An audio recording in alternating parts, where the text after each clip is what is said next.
בן אדם, מה לך נרדם? קום קרא בתחנונים. On n'a rien trouvé, sauf leurs dents.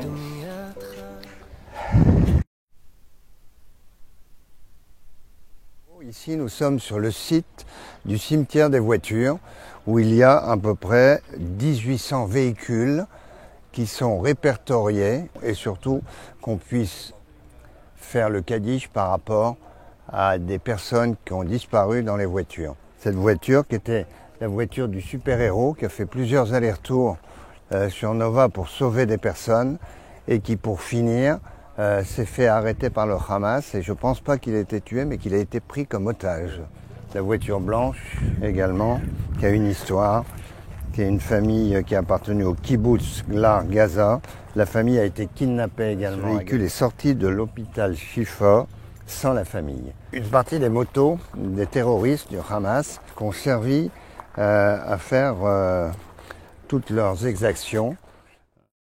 Toutes les voitures également qui ont été brûlées, qui ont toutes été identifiées, pour lesquelles les Zaka a réussi à identifier les corps pour pouvoir se recueillir. Ici vous avez un autre véhicule pick-up du Hamas avec lesquels les terroristes du Hamas sont rentrés en Israël. Véhicule de type Sorento.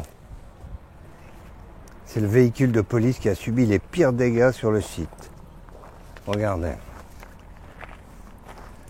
Vous pouvez voir autour de vous qu'il y a encore un panneau de police dessus. Plusieurs policiers ont été écrasés dans ce véhicule. Là, c'est une ambulance qui était dans une mauvaise fête. Vous la voyez de côté car elle était touchée par 2 missiles. Bilan 16 morts dans cette ambulance. 16 morts. Je ne peux pas vous raconter ici 1800 histoires, mais il y a une telle émotion, une telle lourdeur que je pense que ces voitures vont faire partie sans doute à tout jamais de l'histoire du peuple israélien et du peuple juif. Alors chez vous, mais c'est pas chez vous. Exactement, tout à fait. Appartement qui nous a été donné en attendant qu'on puisse revenir au Moshav, le Moshav Netiv HaSara. 7 octobre, donc Shabbat et Simchat Torah. Je suis avec ma compagne Michel et une cousine, 6h30 du matin, un tir de roquette vraiment très intense. Donc les directives sont de rentrer au Mamad. On entend des tirs à l'intérieur du Moshav. Ça veut dire qu'il y a infiltration de forces ennemies. Tous ceux qui ont une arme à portée de la main prennent l'arme, sortent du Mamad, de l'abri donc, et regardent par les fenêtres si des terroristes approchent. Qui vous ont donné ces directives? Et une cellule de crise qui fonctionne automatiquement. Je sors mon arme du coffre-fort parce que ce sont les instructions. Vers les 11h, les tirs cessent. Interdit de sortir de la maison et on ne sait pas pourquoi. C'est ce 7 octobre donc, Netiv HaSara a été envahi par des terroristes du Hamas qui sont venus par les airs. 12 sont venus par les airs, d'autres terroristes qui sont venus par le barrage, c'est-à-dire les barbelés qui sont le long de la frontière, tel qu'on peut le voir dans les vidéos qui ont été filmées par les Arabes eux-mêmes, par le Hamas eux-mêmes.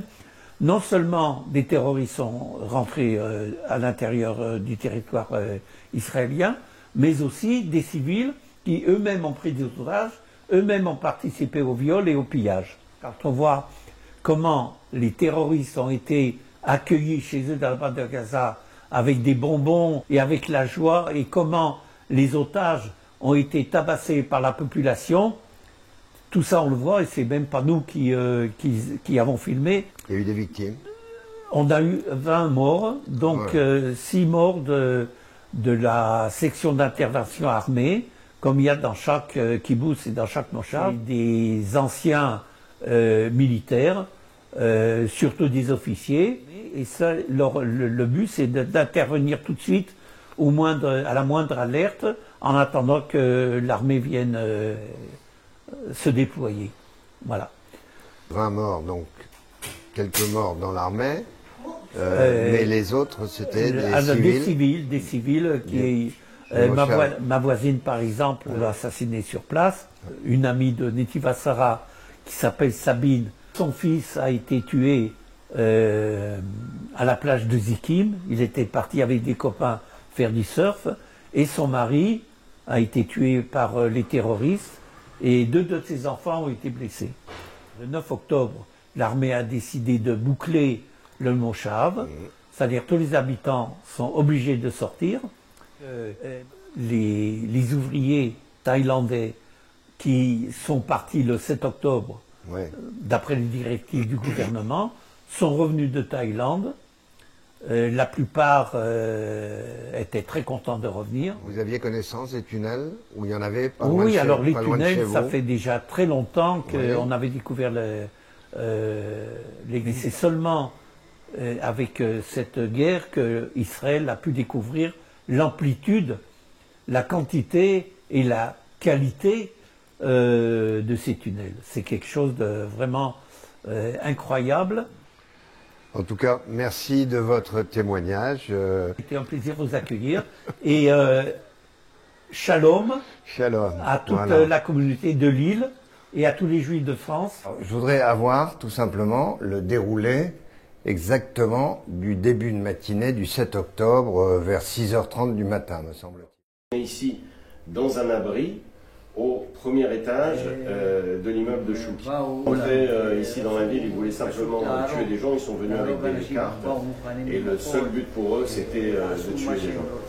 Et ils savaient aussi que dans la plupart des petites maisons, il n'y a pas d'abri. Il y a des abris que dans la rue. L'armement c'était des missiles anti-tanks, des kalachnikovs et des grenades. Donc leur but c'était d'attaquer et de prendre le commissariat de police de Ofakim comme ils l'ont fait à Sderot. Ofakim c'est la ville des héros parce que les gens qui avaient des armes chez eux, des armes de poing, sont allés se battre à terroristes qui étaient supérieurs en armement. Mo Cohen qui est un parlementaire, lui aussi est sorti avec son arme pour se battre. Et, moi je ne suis pas un combattant mais j'ai réussi à sauver 8 personnes ici dans cet abri. La dernière personne à rentrer, c'était mon voisin. On a tiré à 2 reprises sur lui et il est rentré en courant. Il est rentré et à ce moment-là, j'ai fermé la porte. Il a bloqué la porte. Et après quelques minutes, le terroriste est venu, a essayé d'ouvrir. Parce que de l'autre côté, donc, on peut ouvrir cette porte aussi. Il parle l'arabe et qu'il comprend l'arabe.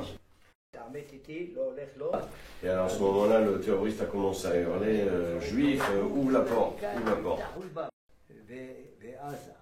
Chouki a demandé aux personnes qui étaient à l'intérieur de l'abri de ne pas parler, de se taire.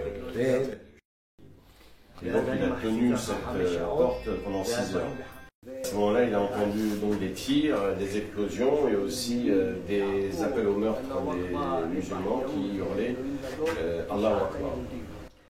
Et donc il a attendu quelque temps et il a dit aux gens qui étaient à l'intérieur de l'abri ne sortez pas, bien qu'il n'y ait plus de tirs, on doit attendre encore un petit moment pour comprendre la raison de la fin des tirs. Et donc à la fin de ces 6 heures là, il a enlevé la carcasse de bicyclette, il a ouvert la porte. Il n'y avait pas de provisions ici du tout, il y avait de l'eau, il y avait... היה כאן אוכל או מים או משהו? Non. C'est un robinet, donc il y avait de l'eau. Ils sont retrouvés à 6 heures uniquement de l'eau, donc il y a des toilettes derrière aussi. Quelle était l'ambiance à l'intérieur? Ils ont peur, mais ils n'ont pas bougé. Ils ont suivi les instructions de Chouki. Et donc il est sorti d'ici, il est allé chercher sa femme. Est-ce qu'il sait que 7 terroristes qui ont attaqué ici, est-ce qu'il sait s'ils ont été tués ou ils sont sauvés? אתה יודע מה קרה למחבלים, ה-17 מחבלים שהיו פה? Alors sur les 17, tous ont été tués en fin de compte. Et il faut savoir qu'il y avait 5 terroristes dans la maison de Raphaël. Séquestrés. Elle était séquestrée. Et c'est une planche de bois préparée 3 jours après. Si ça devrait se reproduire, il pourrait essayer les bras croisés. Voilà, bravo pour cet acte de bravoure et cet héroïsme dont il a fait preuve.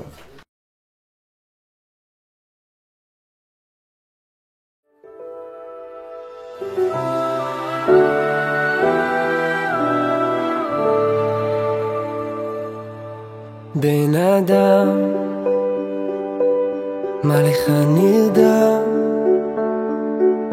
קום קרא בתחנוני,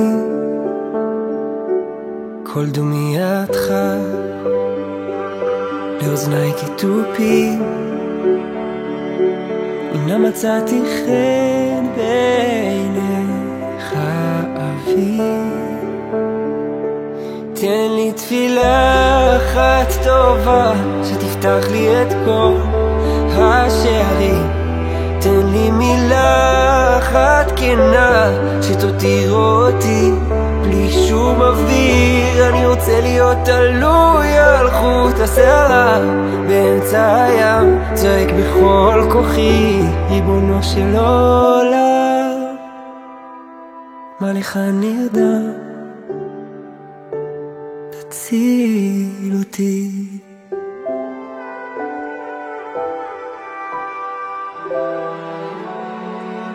לא בראת אותי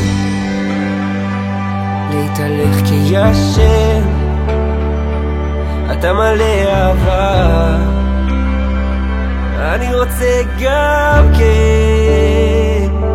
אז תן לי תפילה אחת טובה שתפתח לי את כל השערים, תן לי מילה אחת כנה שתותיר אותי בלי שום אוויר. אני רוצה להיות תלוי